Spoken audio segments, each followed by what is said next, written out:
আসসালামু আলাইকুম। Casual cooking পক্ষ থেকে আপনাদের সবাইকে স্বাগত। আজ আমি রান্না করব গরুর মাথার মাংস হাড্ডি। ধুয়ে পানি নিংড়ে নিয়েছি।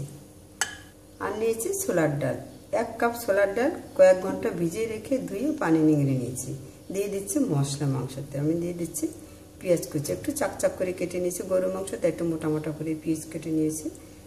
আর দিয়ে দিচ্ছি 1 চা চামচ আদা বাটা, রসুন বাটা, আর 1 চা চামচ লবণ, আর পরিমাণ মতো হলুদ। আমি নিয়েছি দোকানের মতো ঘরে তৈরি প্যাকেট মশলা, মাংসের প্যাকেট মশলা। এখান থেকে 2 চা চামচ আমি দিয়ে দিচ্ছি।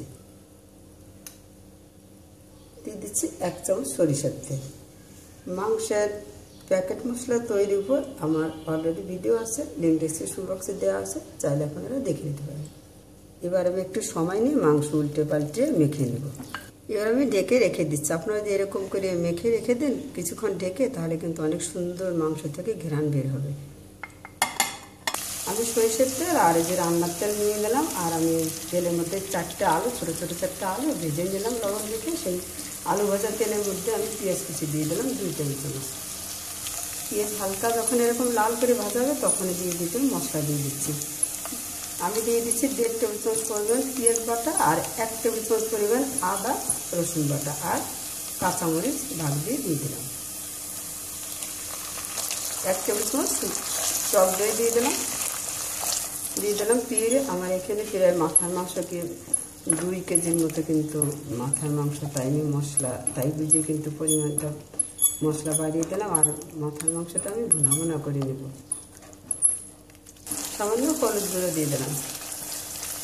দিয়ে দিচ্ছি 2 টেবিল চামচ ঘরে তৈরি প্যাকেট মশলা। মশলাটা কষিয়ে নেওয়ার জন্য আমি 1/3 কাপ পানি দিয়ে মশলাটা ভালোভাবে একটু কষিয়ে নেব। মশলা কষিয়ে নিলাম, তেল তেল হয়ে গিয়েছে। এবার আমি মাংস দিয়ে দিচ্ছি। নেড়ে চেড়ে আমি মিশিয়ে নিলাম। আর দেখেন আমি যেরকম মশলা দিয়েছি আপনারা কিন্তু এরকম পরিমাণ মতো মশলা দিয়ে রান্না করবেন, তাহলে কিন্তু ভুনা ভুনা হলে অনেক মজা লাগবে।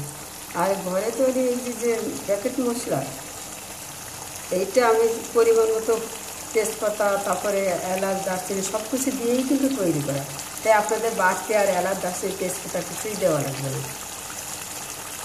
যদি আপনারা এই প্যাকেট মশলা তৈরি করে মাংস রান্না করেন, তাহলে আপনাদের আর বাড়তি কোনো মশলা দেওয়া লাগবে না। আমি এবার ঢেকে দিয়ে কিছুক্ষণ কষিয়ে রান্না করে নেব। আমি সময় নিয়ে কিন্তু ঢাকনা উঠিয়ে আর ঢেকে দিয়ে কিন্তু কষিয়ে নিলাম। যে পানি বেরোচ্ছে মাংস থেকে, সেই পানি দিয়ে কিন্তু কষিয়ে নিলাম। এবার আমি ডাল দিয়ে দিচ্ছি, লবণ দিয়ে দিলাম। এবার আমি গরম পানি দিয়ে দিচ্ছি। আমি একটু পরিমাণে একটু বেশি গরম পানি দিয়ে দিচ্ছি, কারণ এই গরম পানি দিয়ে কিন্তু আমি মাংসটা রান্না করে নিই। যখন জলের পানি দেবো তখন আমি অল্প পানি দিয়ে কিন্তু করে নিই। অল্প পানি দিয়ে ভুনা ভুনা আমি রান্না করে নেব।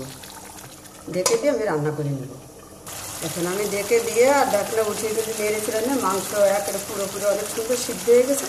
সামান্য বাকি আছে। আর আমি আলুও কিন্তু দিয়ে নেড়ে চেড়ে নিলাম, কারণ আলুটা আমি ভেজে নিয়েছি। আর সাইজটা কিন্তু অনেক ছোটো, তো তাড়াতাড়ি সেদ্ধ হয়ে যাবে। এই জন্য আমি এখন দিয়ে নেড়ে চেড়ে নিলাম। এবার আমি লবণে দেখে নিয়েছি, সামান্য একটু লবণ দিয়ে দিলাম, সামান্য একটু চিনি দিয়ে দিলাম।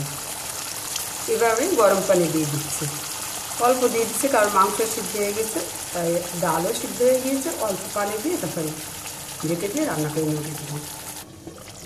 ঢেকে দিয়ে আরও কিছুক্ষণ রান্না করে নিলাম কম তাপে রেখে রেখে। মাংস যেটুকুন বাকি ছিল তো পুরোপুরি সিদ্ধ হয়ে গেছে। এবার আমি কাঁচামরিচ দিয়ে আর একটু কম তাপে রেখে তারপরে ভুনা ভুনা করে দেখেন কম তাপে রেখে রেখে আমি আরও কিছুক্ষণ রান্না করে দিলাম। আর মাংস অনেক সুন্দর হয়ে গিয়েছে। দোকানের মতো ঘরে তৈরি মাংসের প্যাকেট মশলা দিয়ে সহজেই কিন্তু মাংস রান্না করে নিলাম গরুর মাথার মাংস হাড্ডি সহজেই। ভিডিওটা দেখার জন্য আপনাদের সবাইকে ধন্যবাদ। ভালো থাকুন, সুস্থ থাকুন। আল্লাহ হাফেজ।